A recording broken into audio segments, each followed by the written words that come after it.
ሐረግ ክፍል 149 እንግዲህ በ148 በጣም ያልጠበቅነውና ያልገመትነው ነገር ነው የተከሰተው። ይህም እንግዲህ ናታንና ያፌት ይቅር ተባብለዋል። ያፌት ባደረገው ነገር ተጸጽቶ ናታን ወንድሙን እህቱን ጽዮንንና ኤፍራታን ሁሉንም ይቅርታ ጠይቋቸው ወደ ቀድሞ ህይወቱ እየተመለሰ ነው ማለት ነው። ይህን ነገር በማድረጉ በጣም ነበር ደስተኛ የሆነው። መጀመሪያ ግን በጣም ፍራቻ ነበረው። ይህ ሁሉ ነገር አድርጌ እንደዚህ በድያቸው ይቅር ይሉኛል ወይ የሚል ፍራቻ በውስጡ ነበረ። እነሱ ግን ምንም ሳያቅማሙ ይቅርታውን ነበር የተቀበሉት። ኤፍራታ መጀመሪያ ደስተኛ ባትሆንም በኋላ ግን ናታን ይቅር በይው ሲላት ይቅርታውን ተቀብላለች ማለት ነው። በጣም ነው ደስ የሚለው።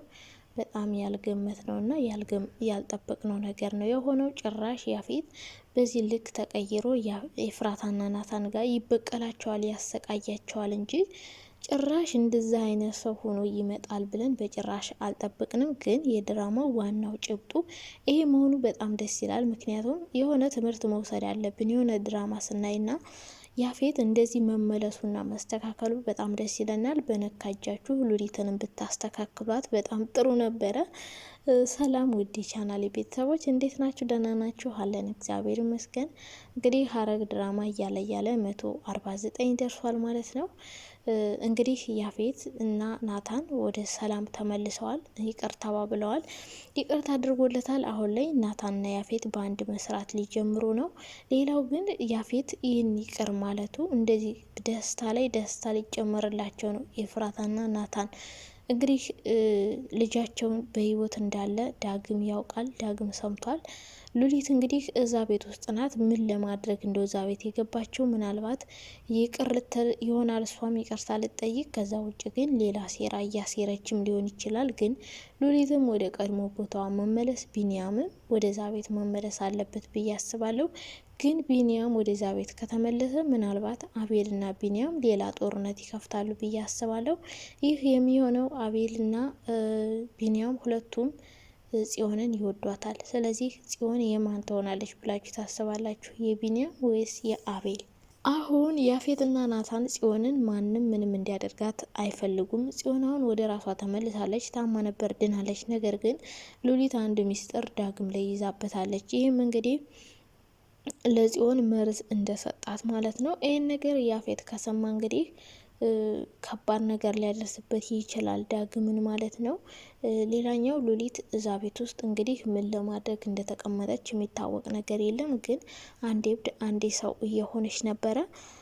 ሉሊት እንግዲህ እዛ ቤት ውስጥ ሆና ወይ እየሰለለች ነው ወይ ደግሞ እንደ ያፌት ይቅርታ ልጠይቅ ነው ብዬ ነው የማስበው ማለት ነው። አሁን ላይ ዳግም ለጽዮን መድኃኒት እንደሰጣት ቢያውቁ ናታንም ሆኖ ያፌት ይፈቱታል ብዬ አላስብም። አንድ ላይ ተሰባስበው የአባታቸው ቤት መኖር ጀምረዋል። ጽዮን በደስታ እያበደች ነው። በተለይ ቢኒያም ቢመጣ ደግሞ ምን ያክል ደስተኛ ልትሆን እንደምትችል መገመት አይከብዳችሁም ማለት ነው። ሌላኛው እንግዲህ እነዛ ኤፍራታን የሚከታተሏት ሰዎች ናቸው።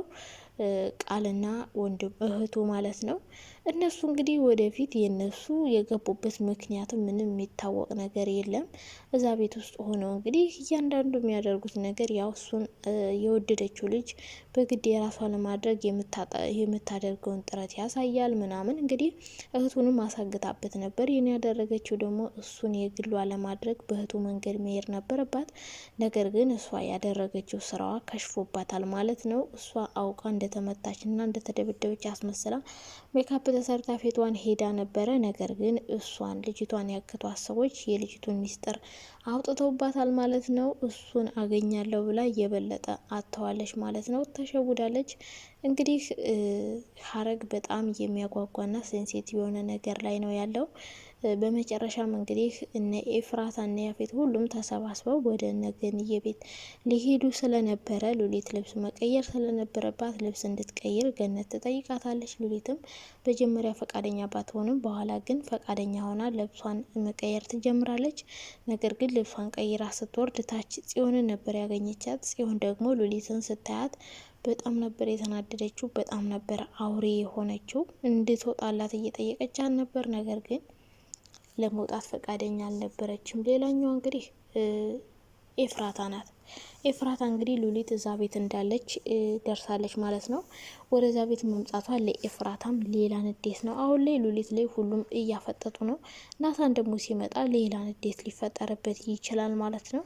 እንግዲህ ሉሊትንም እንደ ያፌት ይቅር ይሏታል ወይስ ደግሞ እሷ ራሷ ይቅርታ ትጠይቃለች? ይህንን እንግዲህ ቀጣይ ክፍል 149 ላይ የምናየው ነው የሚሆነው።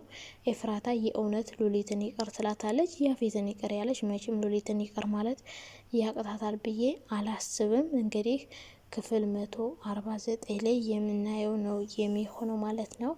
እስከዛው ድረስ ባይ ባይ።